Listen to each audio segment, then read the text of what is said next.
दोस्तों, आप एक इंसान हैं। एक आम इंसान की तरह आपको जिंदा रहने के लिए अच्छा खाना चाहिए, सिर छुपाने के लिए एक प्रीमियम घर चाहिए, दोस्तों के सामने शो ऑफ करने के लिए एक लेटेस्ट फोन चाहिए और लाइफ में वो सब कुछ चाहिए जो आपके पड़ोसी के पास है। ये ह्यूमन नेचर है।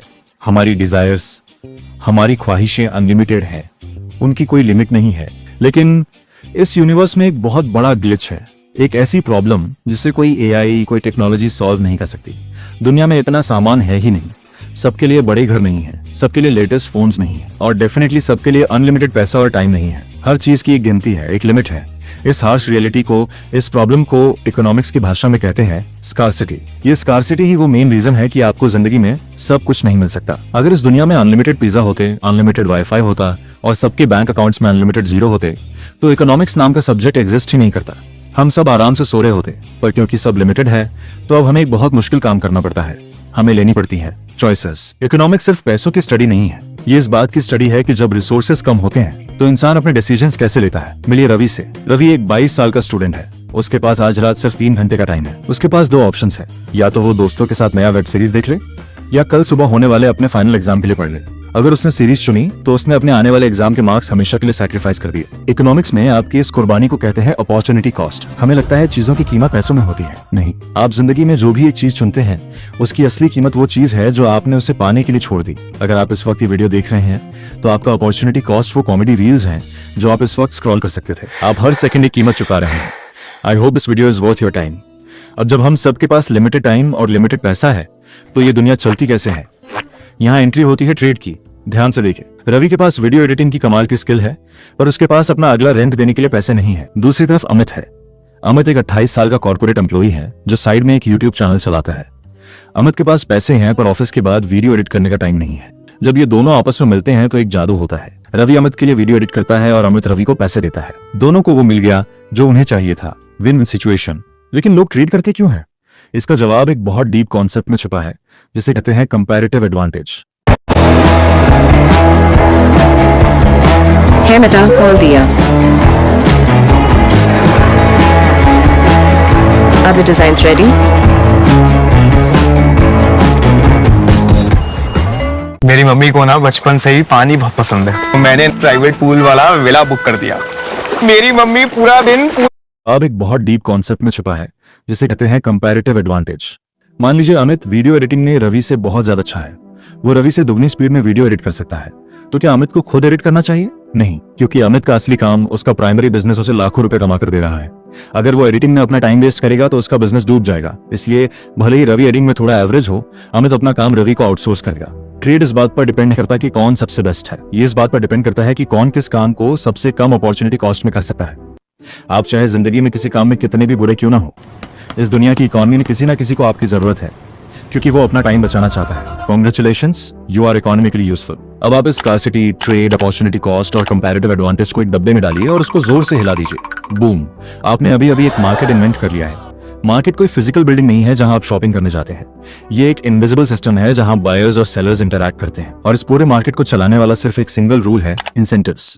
इंसान सिर्फ इंसेंटिव्स पर रिएक्ट करता है। अगर एक आम सा पिज्जा 10,000 रुपीज का हो तो आप उसे कभी नहीं खरीदेंगे। अगर वही पिज्जा 10 रुपीज का हो जाए तो आप अकेले 5 पिज्जा खा जाएंगे। लो प्राइस बायर्स को अट्रैक्ट करते हैं, हाई प्राइस सेलर्स को लालच देते हैं। आइए इसे इंडिया के सबसे इमोशनल टॉपिक से समझते हैं, प्याज। डिमांड का मतलब है कि 140 करोड़ इंडियंस एक पर्टिकुलर प्राइस पर कितना प्याज खरीदना चाहते हैं। सप्लाई का मतलब है कि देश के सारे किसान मिलकर कितना प्याज बेचना चाहते हैं। जहां पर बायर का बजट और सेलर का प्रॉफिट मैच करता है उसे कहते हैं इक्विलिब्रियम प्राइस। ये वो मैजिकल नंबर है जहां सब खुश हैं। लेकिन एक दिन महाराष्ट्र में अचानक लगातार बारिश होती है। प्याज की आधी फसल मिट्टी में बर्बाद हो जाती है। प्याज की सप्लाई अचानक से क्रैश कर गई। पर अमित को और बाकी पूरे देश को अपनी पाव भाजी में और चिकन में प्याज डालना ही है। उनकी डिमांड वही की वही है। जब मार्केट में किसी चीज की सप्लाई खत्म हो जाए पर लोग उसके लिए डेस्परेट हो तो प्राइस रॉकेट की तरह ऊपर भागता है। 20 रुपीज किलो का प्याज अचानक 100 रुपीज किलो हो जाता है। लोग गुस्सा होते हैं, टीवी पर डिबेट्स होती हैं, पर ये 100 रुपीज का प्राइस टैग असल में एक सिग्नल है। जब प्याज महंगा होता है तो हर गांव का किसान देखता है कि प्याज में बहुत बड़ा प्रॉफिट है। अगले साल हर किसान अपने पूरे खेत में सिर्फ प्याज उगाता है। नतीजा, अगले साल मार्केट में इतना प्याज आ जाता है कि सप्लाई डिमांड से बहुत आगे निकल जाती है और दाम गिरकर वापस 10 रुपीज आ जाते हैं। एडम स्मिथ ने 1776 में इस ऑटोमेटिक सिस्टम को द इनविजिबल हैंड कहा था। इस मार्केट को चलाने के लिए किसी नेता, किसी डिक्टेटर की जरूरत नहीं है। झिंका चिका झिंका चिका। ये सिर्फ मैथ, ह्यूमन डिजायर और डेस्परेशन का एक साइलेंट कॉम्बिनेशन है। जब भी सरकार इस इनविजिबल हैंड को रोकने की कोशिश करती है और जबरदस्ती प्राइस कंट्रोल लगाती है, तब मार्केट ब्लैक मार्केट में बदल जाता है। लेकिन सोचिए, अगर अमित को प्याज चाहिए और उसके पास देने के लिए पैसे नहीं है, सिर्फ एक एक्स्ट्रा लैपटॉप है। प्याज वाले को लैपटॉप नहीं चाहिए, उसे अपने बच्चे के लिए दूध चाहिए। ये बार्टर सिस्टम कितना कॉम्प्लिकेटेड था। इस प्रॉब्लम को हमेशा के लिए खत्म करने के लिए इंसानों ने अपना सबसे बड़ा इन्वेंशन किया, मनी। आपको लगता है पैसे की अपनी कोई इंट्रिंसिक वैल्यू होती है? नहीं, पैसा सिर्फ एक मीडियम ऑफ एक्सचेंज है। इतिहास में पैसा पत्थर हुआ करता था, फिर काउज, फिर सोने के सिक्के, फिर पेपर के नोट और आजकल मोबाइल स्क्रीन पर दिखने वाले डिजिटल नंबर्स।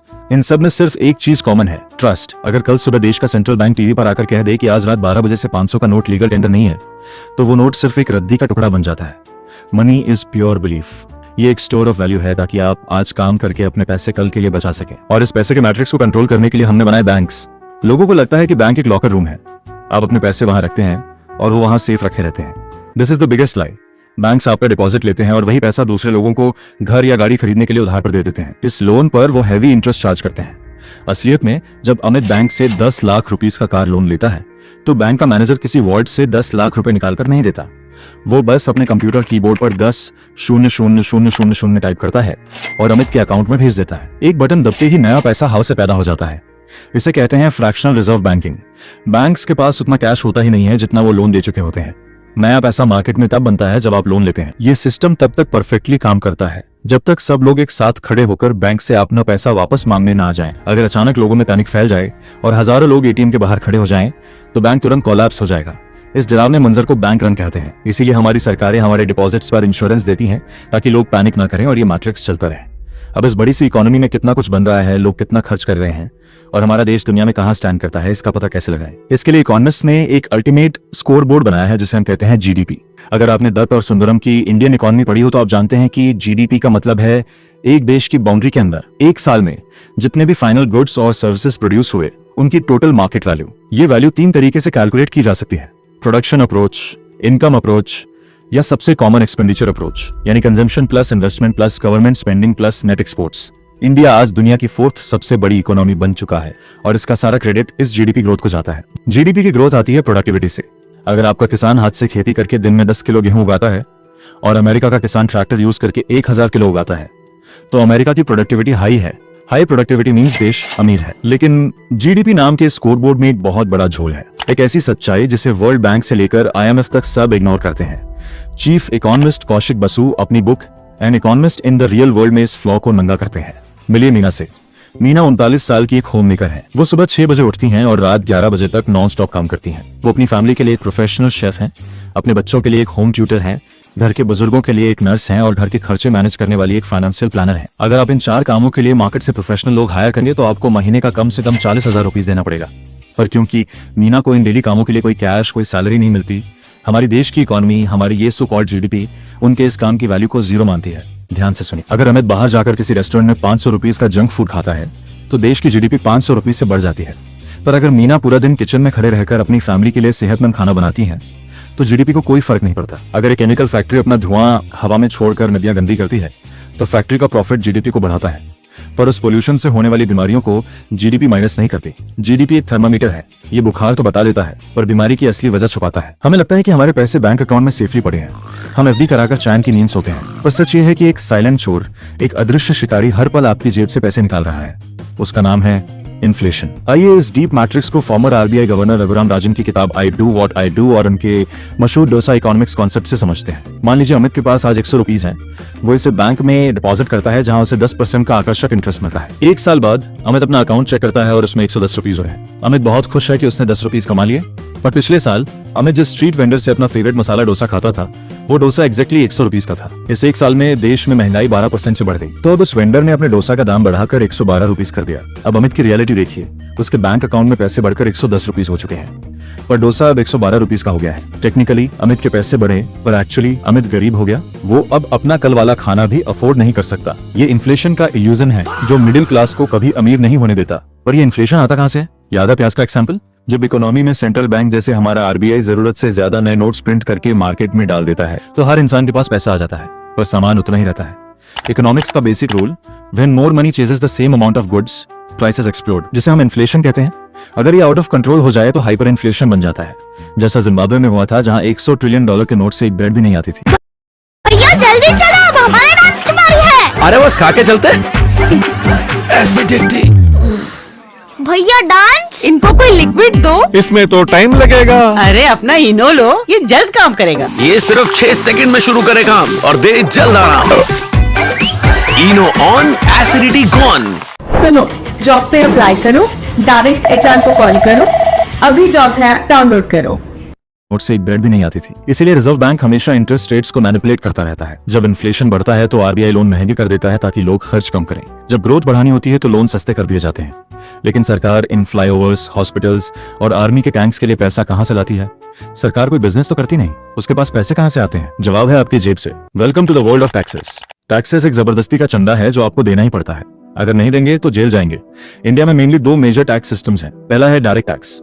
ये प्रोग्रेसिव होता है, यानी जो ज्यादा कमाता है वो ज्यादा देता है। पर सच्चाई ये है कि देश में सिर्फ 2 से 3% लोग ही इनकम टैक्स भरते हैं। दूसरा और सबसे बड़ा जाल है इनडायरेक्ट टैक्स। अरविंद सुब्रमण्यन ने ऑफ काउंसिल में समझाया है कि कैसे जीएसटी ने पूरे इंडिया को एक सिंगल मार्केट बनाया। पर ये टैक्स बहुत रिग्रेसिव यानी भेदभाव वाला हो सकता है। क्यों? क्योंकि अगर मुकेश अंबानी मार्केट से 50 रुपीस का नमकीन का पैकेट खरीदते हैं और एक डेली वेज मजदूर भी वही पैकेट खरीदता है, तो दोनों ने एग्जैक्टली सेम टैक्स भरा है। मजदूर की आमदनी के हिसाब से उसने अंबानी से लाख गुना ज्यादा टैक्स का बोझ उठाया। जब सरकार टैक्स से जमा किए हुए पैसे से ज्यादा खर्च करने लगती है, जैसे फ्री राशन, सब्सिडीज या इंफ्रास्ट्रक्चर पर, तो उसके बजट में घाटा होता है। इसे फिस्कल डेफिसिट कहते हैं। टीएन निनान अपनी book the turn off the tortoise में बताते हैं कि इस घाटे को पूरा करने के लिए सरकार पब्लिक से और मार्केट से उधार लेती है। इस उधार लेने की रसीद को गवर्नमेंट बॉन्ड्स कहते हैं। सालों का जमा हुआ ये उधार नेशनल डेब्ट बन जाता है। अगर सरकार उधार का पैसा प्रोडक्टिव इंफ्रास्ट्रक्चर जैसे हाईवेज या पोर्ट्स बनने में लगाए तो इकोनॉमी बूम करती है। पर अगर सरकार सिर्फ इलेक्शन जीतने के लिए उधार लेकर फ्रीबीज बांटती रहे तो इन्फ्लेशन आउट ऑफ कंट्रोल हो जाता है और श्रीलंका या अर्जेंटीना जैसी हालत हो जाती है। दुनिया में कोई भी देश अकेले सब कुछ नहीं बना सकता। इंडिया आईटी सर्विसेज, सॉफ्टवेयर और स्पाइसेस में दुनिया में बेस्ट है, पर हम एडवांस सेमीकंडक्टर्स और क्रूड ऑयल में पीछे हैं। इसलिए हम अपना सॉफ्टवेयर अमेरिका को एक्सपोर्ट करते हैं और बदले में मिडिल ईस्ट से क्रूड ऑयल इंपोर्ट करते हैं। इसे कहते हैं इंटरनेशनल ट्रेड। ट्रेड फिर से उसी कंपैरेटिव एडवांटेज के लॉजिक पर चलता है जिससे रवि और अमित का व्यापार चला था। फ्री ट्रेड की वजह से आज आपके हाथ में एक पावरफुल स्मार्टफोन बहुत सस्ते दाम में है।